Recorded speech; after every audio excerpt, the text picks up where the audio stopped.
You're some kind of avaduta. You don't even wear clothes sometimes. So what to speak of sannyasi? You're not even a member of Vedic civilization. We don't know. We might lose all of our Brahminical prowess and family prestige by associating with you. So then they would start throwing food at each other. Usually Nityananda would start. Because he's in the mood of a cowherd boy. So all these pastimes were going on. And Lord Advaita would always have Sankirtan at his house. He knew both Lord Chaitanya and his elder brother Vishwarup. And Vishwarup especially used to come to Lord Advaita's house. And they would start doing Sankirtan, and they would chant the holy name for hours. Haridas Thakur was often there. He lived not far away in a cave on the bank of the Ganges. And so there were always these pastimes, wonderful pastimes of Sankirtan at Lord Advaita's house. And at times the whole Pañca-tattva would be there. Lord Chaitanya, Lord Nityananda, and also Gadādhara and Śrīvāsādi. We'll talk about Śrīvāsādi next week.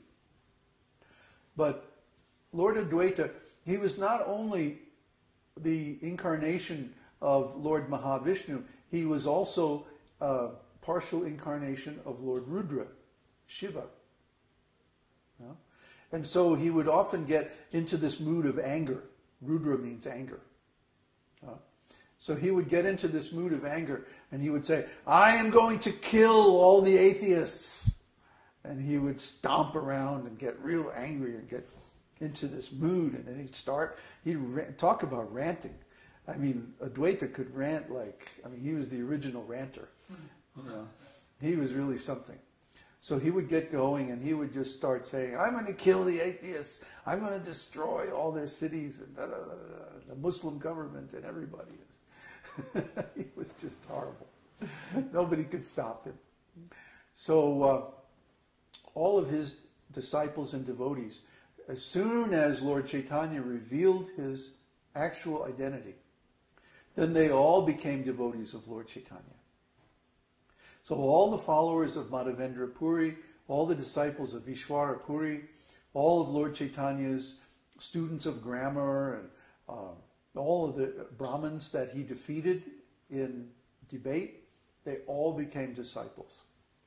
And the Sankirtan movement just grew and grew in Bengal in that time until there were literally millions of devotees. And if you go there today, the people in all throughout Bengal and even East Bengal, which is now known as Bangladesh, they all became devotees. They're still devotees today. Even the Muslims chant Hare Krishna. It's amazing. Yeah, it's the only place like that. Do we have another rug so I can put my feet? Yeah. So this process of chanting, this is the most important Vedic yogic process. Because by this process we actually invoke the personality of Godhead. It's not possible that God could be impersonal, because we're persons. And how can a person come from something that's impersonal? This is very poor logic. It's actually not possible. It's actually ontologically impossible for the source of something to have less qualities than that which comes from it. For example, this material world is full of colors and forms and shapes and different tastes and smells and sights. There are all kinds of sense objects in this world that demonstrate different qualities. So how can those qualities exist in the product if they're not present in the source? For example, a television set displays all kinds of shapes and colors and forms and movement. But the television set is not independent. It's simply displaying a picture taken someplace else. So similarly, this material nature is not independent. It's based on energy that is emanated from the Lord. So those qualities that we observe in the material energy have to be present in the Lord originally. Otherwise, there's no way they could exist in matter. It's very simple, this philosophy. We see in this material world that dogs give birth to dogs, cats give birth to cats, human beings give birth to humans. So if this material world has form, then the origin of this material world must also have form. If we observe in this material world there are persons, like you and me, then our source must also be a person. It's very simple logic, very easy. Because the Lord is the source of all energies. Those energies have similar qualities to Him. It's very simple. A stone has, if we split off a piece of stone from a big rock, the small piece has the same qualities as the big piece. But it's not equal to the big piece. It's qualitatively the same, but quantitatively different. And so similarly, the spirit souls are qualitatively similar to the Lord. We have personality, individuality, consciousness, energy, activity, and so many other qualities. So if we have those qualities, those same qualities have to be present in the Lord. He has to be a person. He has to have a form. He has to have activities. He has to have energy. All the qualities we observe in ourselves must be present in the Lord.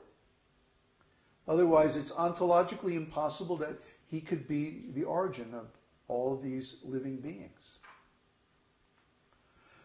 So when Advaita Ācārya appeared, his mission was to teach this philosophy and to defeat the nonsense impersonal philosophy that the Lord is just an impersonal light or something like that. Actually, the impersonal philosophy is completely self-contradictory.